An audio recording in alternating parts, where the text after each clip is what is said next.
Hello, मैं संजय सारडा, एक management consultant, strategic adviser और सर्टिफाइड कॉर्पोरेट डायरेक्टर हूं।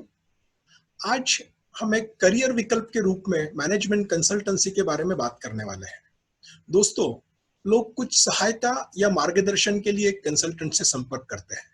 तो एक कंसल्टेंट को संबंधित विषय का एक्सपर्ट माना जाता है। इसीलिए एक मैनेजमेंट कंसल्टेंट को मैनेजमेंट के संबंधित सभी या अधिकांश विषयों में ज्ञान और अनुभव होना बहुत जरूरी है, जिसमें finance, accounts, human resources, marketing, operations, legal और स्ट्रेटेजी, ये सारे विषय शामिल हैं। दोस्तों, मैनेजमेंट कंसल्टेंट के रूप में प्रभावी रूप से सेवा देने में अनुभव भी एक बहुत ही महत्वपूर्ण भूमिका निभाता है। सैद्धांतिक रूप से ऐसा कोई विशिष्ट पाठ्यक्रम उपलब्ध नहीं है जो आप पूरा करते हैं और एक अच्छे मैनेजमेंट कंसल्टेंट के रूप में सामने आते हैं।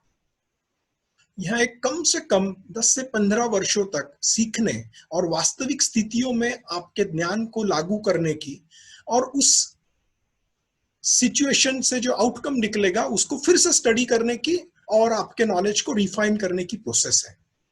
तो अगर आप मैनेजमेंट कंसल्टेंसी में करियर बनाना चाहते हो तो प्रारंभिक चरणों में आप एक विशिष्ट विषय या डोमेन एक्सपर्टीज के साथ आपका करियर शुरू कर सकते हो और धीरे धीरे फिर बाकी चीजें आप जोड़ते चले जाइए और समय के साथ आप एक अच्छे मैनेजमेंट कंसल्टेंट का रूप में एक आपका करियर बना सकते हो। दोस्तों, एक सफल मैनेजमेंट कंसल्टेंट होने के लिए कुछ और भी कौशल जरूरी होते हैं, जिसमें सबसे जरूरी एक चीज है जो है कम्युनिकेशन स्किल्स। चाहे वो वर्बल कम्युनिकेशन हो, रिटन कम्युनिकेशन हो या बॉडी लैंग्वेज हो, इन सभी में आपको पारंगत होना बहुत जरूरी है। इसके अलावा और एक चीज जरूरी है जो है आपका आउट ऑफ बॉक्स थिंकिंग और किसी भी समस्या को पूर्ण तटस्थ रूप से देखने की कला। इसमें आपको धीरे धीरे महारत हासिल करना जरूरी है। साथ ही फाइनेंस की बारीकियों को भी बहुत अच्छे से समझना जरूरी है, क्योंकि जो भी solution as a management consultant हम देते हैं उसका पॉजिटिव इंपैक्ट जब तक फाइनेंसेस पे नहीं होता है और आपका सॉल्यूशन जब तक फाइनेंसेस से कनेक्ट नहीं होता है, वो बहुत आसानी से बिजनेसेस एक्सेप्ट नहीं करेंगे। एक अच्छे मैनेजमेंट कंसल्टेंट को विभिन्न प्रकार के उद्योगों से भी जुड़ा होना जरूरी है।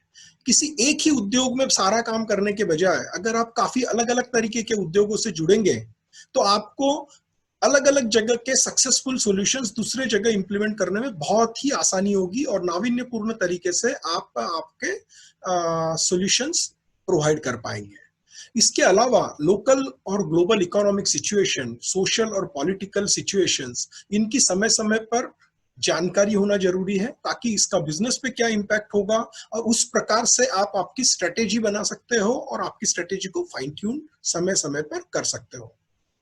दोस्तों, तो अगर मैं संक्षेप में बताना चाहूं तो एक अच्छा मैनेजमेंट कंसल्टेंट बनने के लिए आपको बिजनेस ओनर के भूमिका में अपने आप को इमेजिन करना होगा और वो भूमिका निभानी होगी। साथ साथ में आपको बिजनेस के साथ में कोई भी इमोशनल कनेक्ट नहीं रखते हुए आपके नॉलेज, एक्सपीरियंस और इंफॉर्मेशन को कलेक्ट करते हुए एक अच्छा सा मैनेजमेंट सजेशन या सॉल्यूशन आपको देना होगा। यदि आप भविष्य में मैनेजमेंट कंसल्टेंसी को अपने करियर के रूप में देखने की सोच रहे हो तो आपको आपकी विचार प्रक्रिया और दृष्टिकोण को लगातार समय के अनुसार बदलते रहना बहुत जरूरी है। मेरी आप सभी को बहुत बहुत शुभकामनाएं। अधिक जानकारी के लिए आप मुझसे कभी भी संपर्क कर सकते हो। दोस्तों, अगर आपको वीडियो अच्छा लगा हो तो जरूर लाइक कीजिए, शेयर कीजिए and feel free to subscribe to my channel. धन्यवाद।